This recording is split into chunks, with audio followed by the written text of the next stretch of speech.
You're listening to Afternoons on 750 and 102.9 FM The Game. Welcome back into Afternoons here on 750 and 102.9 The Game. Brian Perkins filling in for Fletch and Chop. Chop down, getting ready for the Stanford game, actually, against the Ducks. And then, of course, Fletch over in the Big Apple seeing some family. We're joined in studio. I'm happy. Dillon Daniel-Hoffman. Yeah, go Ducks, right? He's joining us here. You may have seen him on television. Reddit, Blazers, Spurs. basically every media outlet you can imagine. Half Blazers, half Spurs jersey guy, maybe is what we could, I don't even think anyone knows my name. They're just like that guy. That guy's got that one jersey. The guy with the jersey. Thanks for your time, man. I appreciate you popping by today. Absolutely my pleasure. Thanks for having me. How have the last few days been for you? Kind of whirlwind a little bit? Unbelievably surreal. Yeah. I'm a math teacher. Wife's a social worker. Low-key. I'm not used to people. I mean, I'm tall, but I'm not used to any of this at all.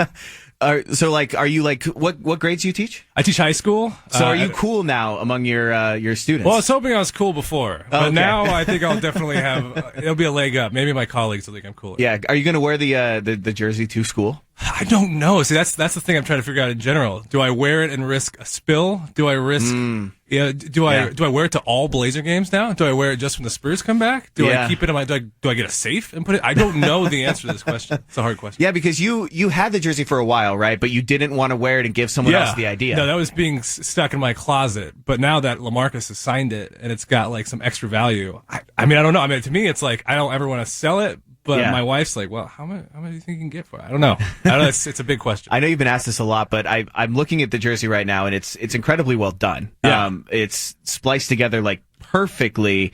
How did you do this yourself? Absolutely not. No, okay.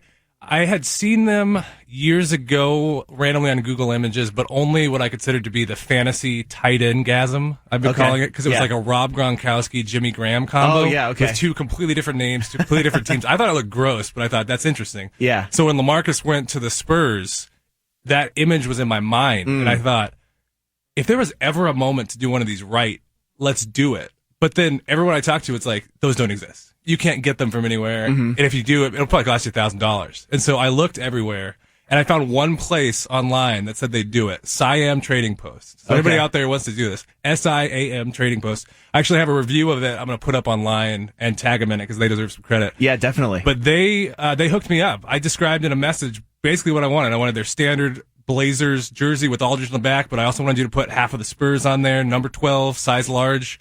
And it was a leap of faith. I sent it off. I had no expectation. My wife said, hey, if it's a scam, we'll try and fight it, but this is a dream of yours. You got to try and get it done.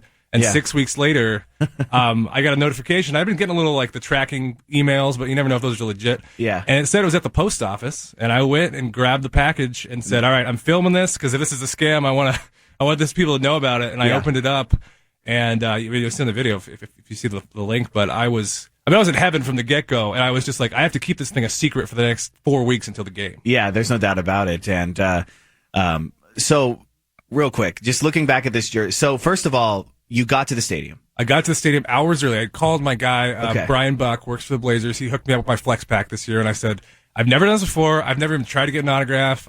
When can I get there? When does the Moda Center open? And he said an hour and a half before the game. So I told my wife, like, let's get there 2 hours before. Let's stand in line, kind of like the REI gear sale, and then be the first people in the door. Well, I got there 2 hours early, and they let me in, and everybody already down below, like the hardcore autograph people, they'd already got all the good spots. Yeah. But KGW saw me immediately and was like, what? Let's get you on TV. Let me ask you about LaMarcus. You're going to boo him. You're going to praise him, blah, blah, blah. Yeah. So from the second I walked in, my world changed. Yeah. And LaMarcus signed it, correct? Yeah. So I got down below. All the media people saw it. The Oregonian did a whole piece on it.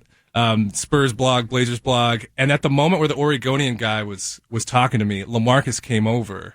And he was signing some stuff as he walked to the tunnel, but then everybody saw me and said, you need to go. You need to try and get this done. And I'm thinking, okay, he's probably not even going to care. But I walk over, and he's about to get into the tunnel, and all the people around me, they're such a huge help, they just start screaming at him, LaMarcus, you've got to turn around, you got to see this. And he, like, casually turns around, sees it, and his eyes light up. Yeah. He finishes signing the thing he was signing, he turns around and just bolts right at me. And at that moment, I was like, oh, no. Like, I reached into my pocket, and I had gone to Fred Meyer and gotten a silver Sharpie for the Spurs side and a black Sharpie for the Blazers side, just because I thought... Thinking ahead, I like that. Well, yeah, but I thought I'm probably not going to get any of the big guys, but maybe, like, a random last guy on the team will want to sign it, and then I can have him sign it. I never thought LaMarcus would sign it. Yeah. And so I grabbed the silver one, just thinking, okay, he's a Spur now. I don't want to be disrespectful. But when he gets to me and he's in awe and he says, it's so cool, he pauses, like, where do you want me to sign it? And this has become kind of a debate. Everybody saw it, and it's like, why didn't you sign on the Blazers side? Why didn't you sign in the middle? And I was like, well, I will take the fault for this, because I handed him the silver one, and I told him, you should probably go with your new team. Yeah. Where you're employed now. And he signed it on the Spurs side, and then he paused. I probably could have gotten him to sign again or something, but for me, it was like, this guy is taking a moment out of his life. I don't want to be rude. I don't want to abuse the situation. Yeah. And that was the end of it. Wow. That's pretty incredible. He's Dillon Daniel-Hoffman joining us. Split jersey guy. That's what I think that's... I don't know. Maybe I should change my Twitter to just split jersey. Just at split jersey guy. I like that. That's good. Yeah. Okay. So he signs the thing, and he's obviously very happy to see it. Yes. I take it you didn't boo him. Oh, absolutely not. No, I got up to my seat, which was in the heavens, because again, I'm a teacher, and a lot of really great fans sit up in the 300s. I love the 300s. They say the best fans are in the nosebleeds. And I'm biased, but they'll stand up, they'll do whatever they want. So I get up there, and everybody already notices me, they're happy. But then when I'm walking up the escalator, the people at halftime, the KGW people are like, you need to come down back at halftime, and you need to be the center guy behind Mike. On TV. So I do that, and then I decide, you know what? I'm actually not going to go back upstairs to my seats. Because the whole night, I felt like Cinderella at the ball. And you knew, like, the moment the game was over, the pumpkin was probably coming back. So I was like, I have got to get somebody on ESPN to see this. Yeah. So the second half was just a mission by me to try and get this thing seen. So I walked around the stadium. I may or may not have snuck down to the lower level. At the moment the game was over, I went straight up to the media desks. I got to talk to Sean Elliott, take a picture with him. I got to see the Seans and picture with him. Yeah. I saw Chris Broussard. This was a big moment. Out on the court, and I said, "Oh, Chris has got to see this." He's the only guy from ESPN I knew was there. Yeah, sources say. Yeah. Again, I'm not one of his sources, so don't blame me. Don't blame me for any false information. But I walk onto the court, because I saw the bouncer guys had turned their head, and I just walked straight up to him. I said, "Chris, it's a pleasure. You got to show you this." And he looks down and goes, "Whoa!" And then you could see him thinking, "Crap, why didn't we get this on TV when we were filming?" But then I tell him, I was like, "Well, could you tweet it? Get it out there that way?" And he said, "Yeah." So he takes a picture of the front and the back, and I think, oh, he's never going to actually put this up on Twitter. Well, if you go to his Twitter, which has over 1 million followers. Yeah. He has 2 tweets in the last 5 days, and they're the front of me in the jersey, and they're the back of me in the jersey, and it says something like, Aldridge still has love in Portland. That's awesome. Yeah. And that brought it up to another level. Then the Oregonian, I got people all over the place now, you're famous. So I don't know if I'm famous. I don't think anyone knows my name's Dillon. They just know, again, split jersey guy. Well, people where can they find you on Twitter to tell you he should have signed on the right side? So I got to remember my own Twitter now. It's D_Dan_Hoff. It's this crazy thing. I would go to Chris Broussard's thing. Yeah, go to see it there. Well, you can see the picture there on Chris Broussard's Twitter, and and we'll probably tweet out a picture of it as well. Absolutely. You could tag me in it, and then they could find me that way. Exactly. It's a lot easier to find me on Facebook.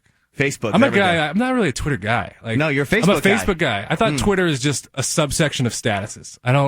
I'm not big at Twitter. It's like Instagram. Instagram is just the picture side of Facebook. Facebook does everything. Facebook does it all. It does. Why do you don't need another thing in your life. It's a multi-tool. It's like the Craftsman. Absolutely. You get in there. It's a tool belt. Yeah. You have. Thank you. Tool belt. That's the word I was looking for. Well, Dillon, thank you so much for coming by today. I appreciate it. Thank you so much for having me. Can I say one more thing too? Yes. My other big dream that got fulfilled is I got to talk to Pop. Oh, okay. And, did you get to interview him? Well, basically, so I'm a teacher, and I've got this Popovich quote up on my board, on my board in my classroom, and it's a quote from last year when they were playing the Jazz, and a local reporter asked him, "What do you think of the Jazz? They're about to be a 500 team. They're up and coming," and he says, "I don't know anything about the Jazz." And they say, "What do you mean you don't know anything about the Jazz? You obviously scouted them. You looked at film," and he says, "No, I don't do that." And then the reporter gets a little pissed and says, "Do you know anything at all?" And deadpan immediately says, "I know the 2 angles opposite an isosceles triangle are equal." And so as a math teacher, I've had that on my board, and I knew if I ever got to meet him, I'd tell him, "Pop, of course. Thank you for the isosceles triangle moment." And he knew what I was talking about. He laughed. I thanked him for being such a great guy, and that was my Pop moment. But for me, that might be the highlight of the whole thing. All right, well, there we go. Dillon, thank you, and I might need some tutoring lessons, actually. Yeah, the math is kind of what's keeping me from ascending. So I'll be glad. Okay, glad perfect. To do it for we're going to be solving for X here during the break, but thank you so much. Thank you, sir. All right, back with more here on Afternoons next.